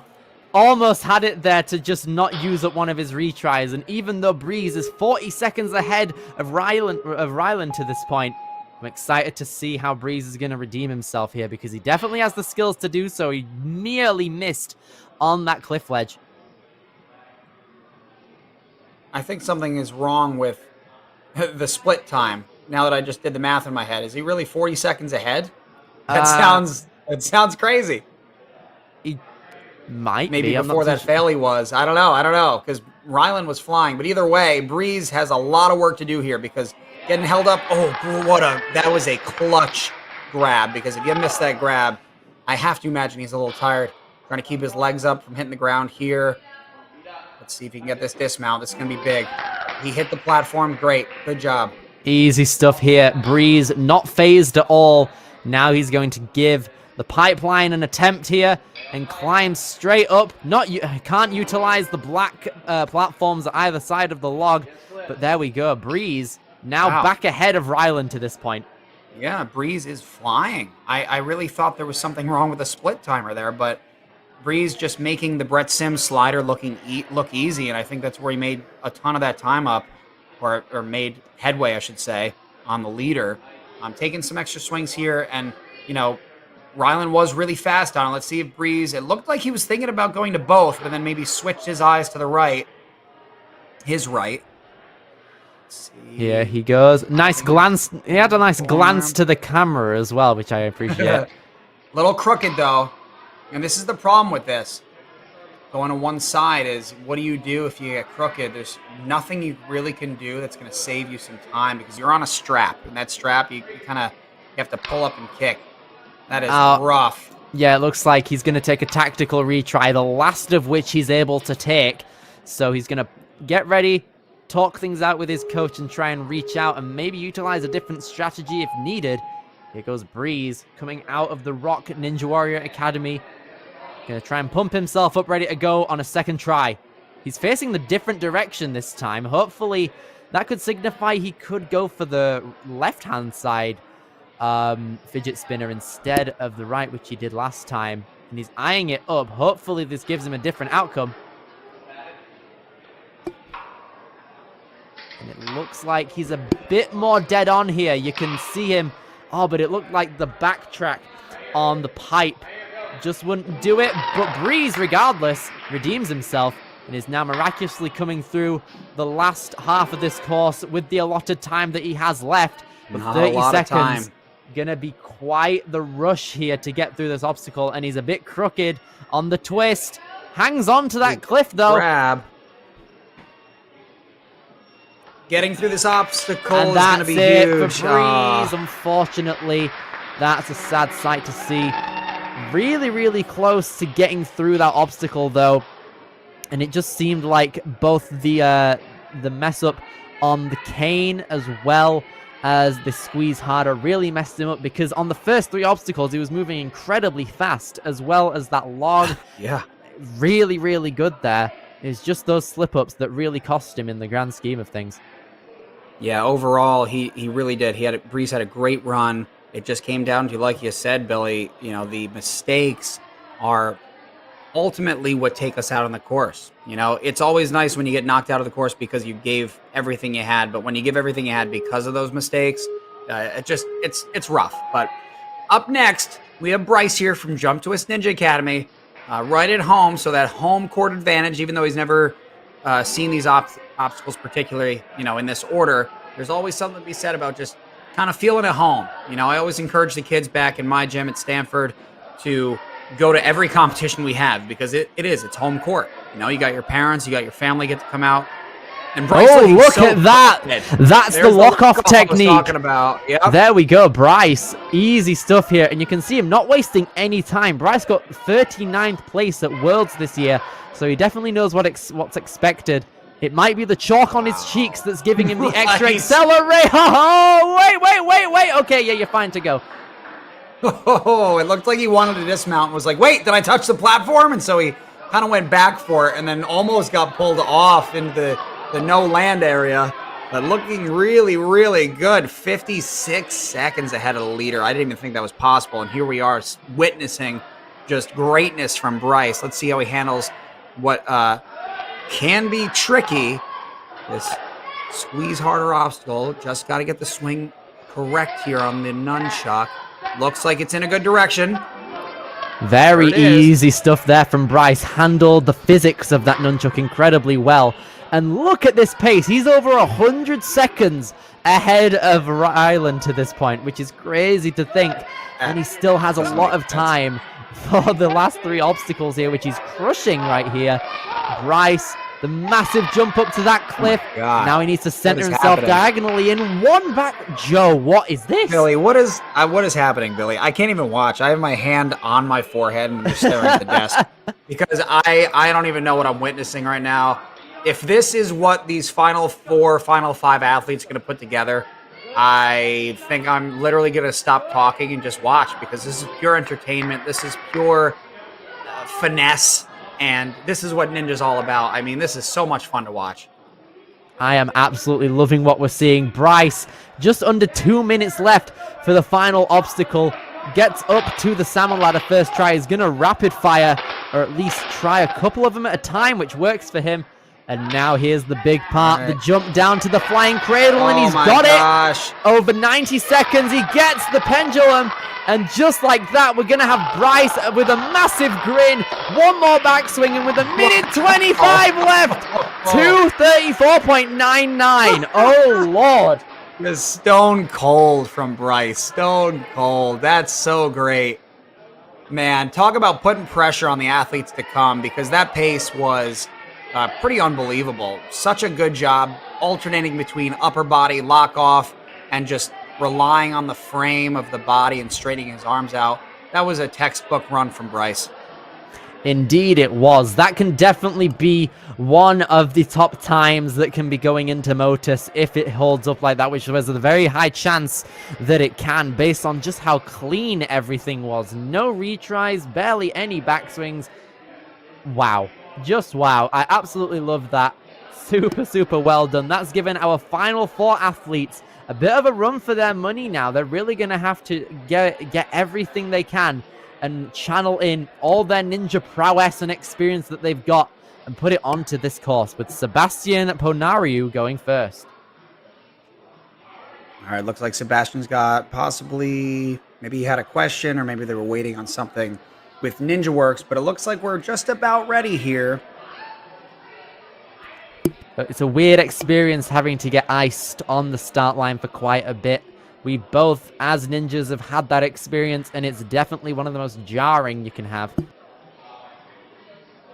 Yeah, it's never fun when you get iced because they're taking a food break, and it's like 1 hour later we'll be back. So at least Sebastian's just got to wait a minute here or two, because at least he's warmed up and ready to go. All right, here we go. Sebastian Ponariu is going to be coming into the challenge course in quite the standard way so far. He's going to be just touching the 3rd ring there and powers through to get a lot of momentum. And I have a feeling that we could just like kind of knock that cannonball out of vision and just see a bunch of links throughout those obstacles. What happened? Oh, it looked like he got lost for a second. And he's fine. He just needed to clarify. And we can see that lock-off technique really get an even bounce to the side and just kind of have that momentum carry through in forward motion. And he has demonstrated that incredibly well. Wow. I love how when he reached up the ice pick there, he actually pulled it off instead of waiting it. You can see he just went up and off. That was a really great little time saver, a little extra strength saved as well. Sebastian just looks really calm, and that's exactly what you want to see on obstacle 4 and 5, because you don't want to be looking tired on obstacle 4 and 5. Oh, just loses his balance there. Gonna give it a second try right here on Pipeline. We have not seen a Pipeline fail in quite a bit here, and Sebastian has a very, very solid pace up to this point. So give it a sec and revitalize your balance. Hold it. No! Sebastian. Oh, dude, that is an unfortunate turn of events. A balance fail when you're moving like that is definitely not wanted from anyone. Yeah, and Billy, nobody is safe from balance and agility. Nobody. It has taken out the best of the best, and it always will. And that's just unfortunate, but, you know, that's how Ninja is. And sometimes, especially after you have a fail on balance, it makes it even worse for your second try, because you start to feel the shakes. You start to get those, the doubt creep into your mind just a little bit. And I think that's what happened with him. You can see when he let go of the ring, kind of doubted himself for a second and tried to correct his balance before progressing, which is typically the right thing you want to do. But on that obstacle, I think just because he had a fail right before, I think it just got in his head. And so, you know, like I've said to the other athletes before, these are always learning experiences. Sometimes we fail, and most of the time we fail, I should say. And so just keep your chin up and look forward to that next event. Indeed. So now then, one of our Jungle Gym ninjas, Eli Paul, is going to be on our challenge course. Got dead on 100 at the World Championships. Here he goes.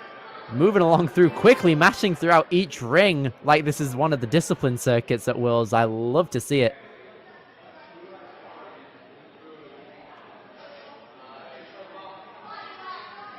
Here he goes. Eli now going to be jumping up and getting ready to go on the palm flip.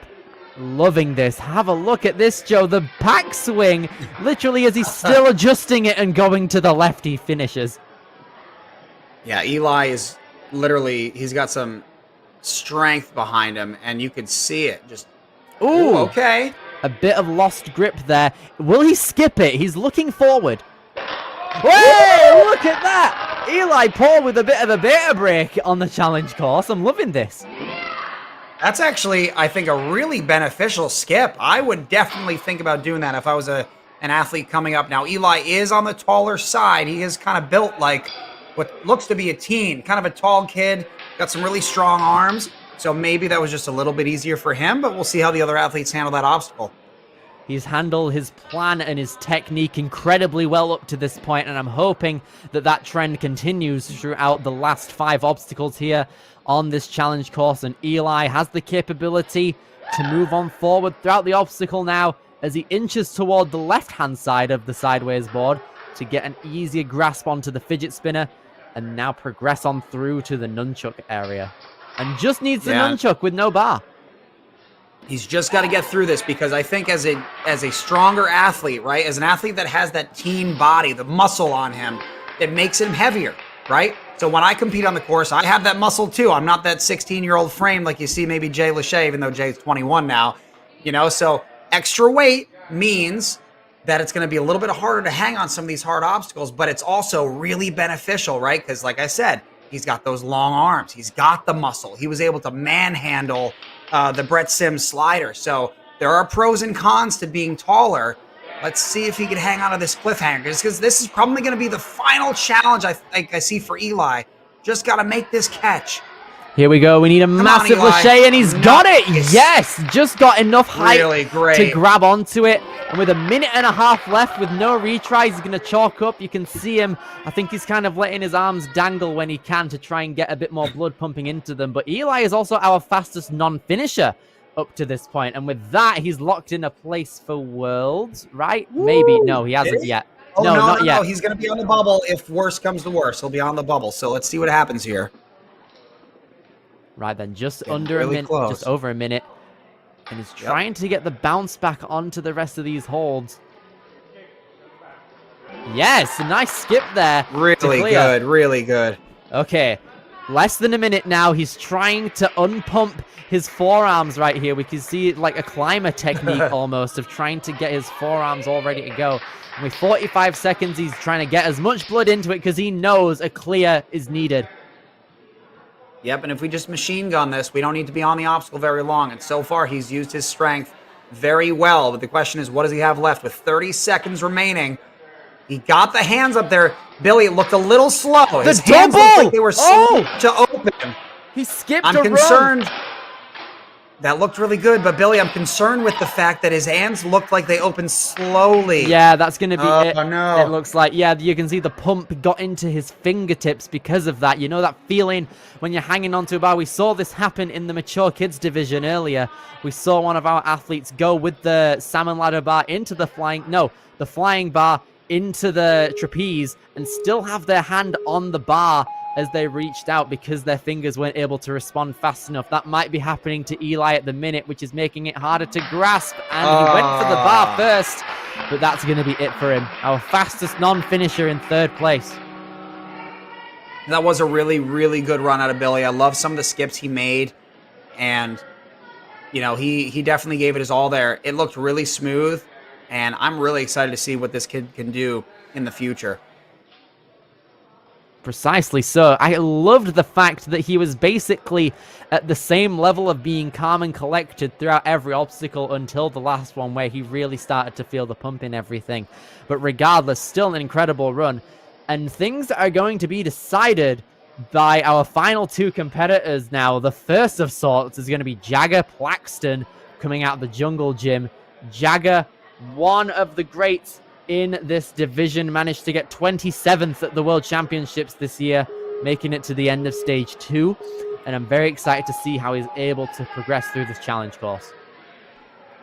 Yeah, Jagger, he said that his brother Maverick is his biggest fan, and I guess Maverick wanted to be here today, but he couldn't make it out, so Jagger's saying hi to Maverick. That's really cool, really sweet. We also saw a huge move. We saw a massive skip on the bars as well earlier. He just completely skipped the cannonball in between the second and third bars, and we're utilizing the cliff at the backside of that trapezoid, and now we're coming through the second cane and is going to tap the Oh, okay there, buddy. Pipe down. So Jagger didn't even look like he wanted to go for that skip. He just trusts his grip so much that he was just like, I'm not going to go for the ring. I'll just grab the cliffhanger, which, you know, is a testament to his confidence. Let's see if that pays off here, because that is one less cliffhanger that you have to hold on to, but looking really good, calm and collected. Right then, Looked good like he stuff. was thinking of setting and linking that. That honestly might have been a strategic play if he was already within that link, setting his body diagonally to one of those fidgets. But now he's coming through and just kind of underbars that little nunchuck dismount there, which is great to see. And on the precision with the quads, easy stuff. Now then, here he goes, coming along through into the twist and cliff. We love seeing the links and the movement overall just being spot on. I think one big backswing is needed to prop up onto that cliff, which he gets. All right, Jagger is absolutely cooking right now. He's moving on to the pump. Let's see what he has left. He's got a really good time now. I think once we get the leaderboard back up at the bottom here, I have to imagine he's top 3 at this point. Ooh, he's on pace to be. Just a little. But Yeah, here really he goes. close. There we the go. top He 3, I is believe. in top 3 now. So Jagger Plaxton has also locked himself in for Motus's finals. And with over 1:45 left on the clock, he's got a very good chance of becoming our third buzzer. Yeah, I didn't think we'd be able to see anybody past Bryce, but here we are. Jagger might actually have a shot at it, although he's got to get done with this obstacle in the next 6 seconds. Here he goes. Jagger super close to getting to the end. He gets the flying bar transfer. Now just needs to get the trapeze and swing on down. And Jagger Plaxton with a buzzer. 2:40.78. Joe, I'm impressed. Wow. And he's got such good grip strength to go from the flying bar to monkey bar out. You know, the flying bar, that's a free bar. It spins. So when you go to let go of 2 hands and you go on to 1, it's going to spin. So for him to be able to do that right here at the end, let's see it. He's going to drop down, and then if we get that replay, didn't quite make it, but that's okay. He reached out, and he was able to just monkey bar. That saved a little time, too. No extra back swings needed on that final trapeze. And sends himself at least top 3, moving on to the Premier Series Finals. And of course, the last competitor of the preteen male division is one that can round out the top 4 with all being clears. Simon Gelman was able to acquire 3rd place at Worlds this year, finished all 3 stages with the 3rd fastest time, and now he's hoping to clear this challenge course in the 1st fastest time. All right, I'm making the prediction now. Simon's gonna finish in sub. Look at those pop 2:22. throughs. 2:22 is the prediction. I'm going to go 2:20. 2:20. I'm going. Look at how precise he is with every move. If he was literally 1 centimeter out of precision, I don't think it would have worked. But Simon knows no fear. Oh my gosh. That was just nasty. Come on, Simon. What was that? The immediate ejection of both rings? Oh my lord, that's crazy. That is so good. Oh, okay, so we're using the side here. Lovely, and that he is a sets great himself idea. up. Look at how blazing fast. 50 seconds and he's on obstacle 7. Can I change my prediction to sub 2 minutes? Indeed you can, and I will too, Joe. We're going to go sub 2. I love this pace. I think 1:57. Wanted to go for another link there. He put himself forward and now just needs 1 backswing diagonally to get down there. And now the pump comes in, but he won't be feeling it. Look at him go. Just one-arming the cannonballs like it's nothing. Is this a warm-up for Simon? I don't understand. The pushback on the truss as well. What? What? He goes right into it? Come on, I am loving Simon. this. This is literally a speed course right here. This can fit the threshold of being an Instagram reel without going off of the time like retraction. I am loving this. Simon Gelman gets the no. What?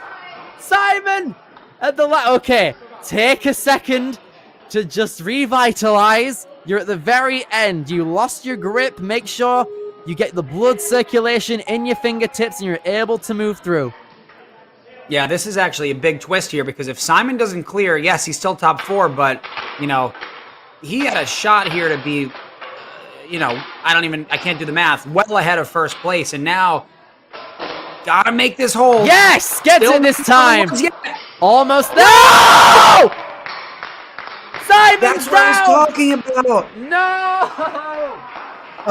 That's what I was talking about with our runner before, you know, to be able to reach out with that monkey bar technique, holding on to the flying bar is not that easy, and with his shorter wingspan, I think it just pulled the flying bar off of the cradle. That was a perfect run to the final obstacle. Let's see if we can get a replay of that final obstacle one more time.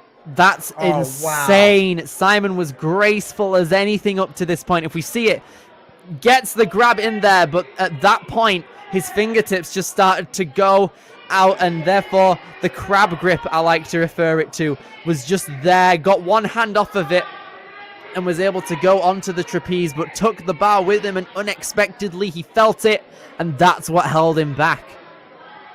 Yeah, that was, I mean, textbook to the final obstacle. And, you know, the Lima special was, it looked to be a relatively straightforward flying bar type movement, but, you know, at the end of a course, especially at a pace that Simon had, the pump caught up to him, and that one mistake, I think, was just enough to not get him to clear. It just ran out of strength having to do that obstacle a second time. But what an incredible run by every one of these preteen male athletes. Bryce holding on to first place with a time of 2:34.99. Jagger close behind him at 2:40. Rylan, and then, of course, Simon moving on to the Premier Series finals for our preteen males. Absolutely insane stuff from all of these guys. Speedy to the core on both the placement course and the challenge course. I absolutely loved to see some intense ninja action from all of them. And I'm super, super excited to see them back in November in Lee Summit, Missouri for those finals. Let's also have a quick throwback at the female side of things too. Let's have a look at it. We had some amazing runs from so many incredible athletes. We had, of course, our preteen males, but also our females, which I absolutely loved to see. So many of the best athletes in Premier Series. I absolutely love it. So many amazing moments being seen as well on every single run that we see. So many incredible runs. We had Addison Stockham taking first place, finishing in incredible time. Addie Massey as well on making it to the final obstacle, along with Eve Poland and Emily Shapiro taking fourth place. I'm super, super excited to make it through here and see all of these runs get incredible outcomes. Yeah, and all these athletes today, they have something to go back home and work on, and there's always something to work on, no matter what division you're in, whether it's even Tier 1 or Tier 2. I mean, everyone has something to work on. Even if you got the win today, go back home, work on the things we got to work on, maybe get faster, get stronger, get a little more confident, but make sure, just like you see right here, Redemption Time, go out there and do the course like you're in Redemption Time. I want to see that from you guys, and hopefully we'll see you next time. I'll be back tomorrow with this live stream schedule you can see on right now, amateur male and female, 8:30 in the morning. I'm not going to be here for that. I don't know about you, Billy, but the teen male and female are going to be right after at 12:30, and I will be back for the elite male and females at 4:30 p.m. It's going to be a lot of fun. I'm excited to see how everything goes out. I'll be back on the mic for the amateur division and the elite division. We get to see another one of our commentators, Enzo Di Ferrari Wilson, on the course for the elite division, which I'm super excited to see.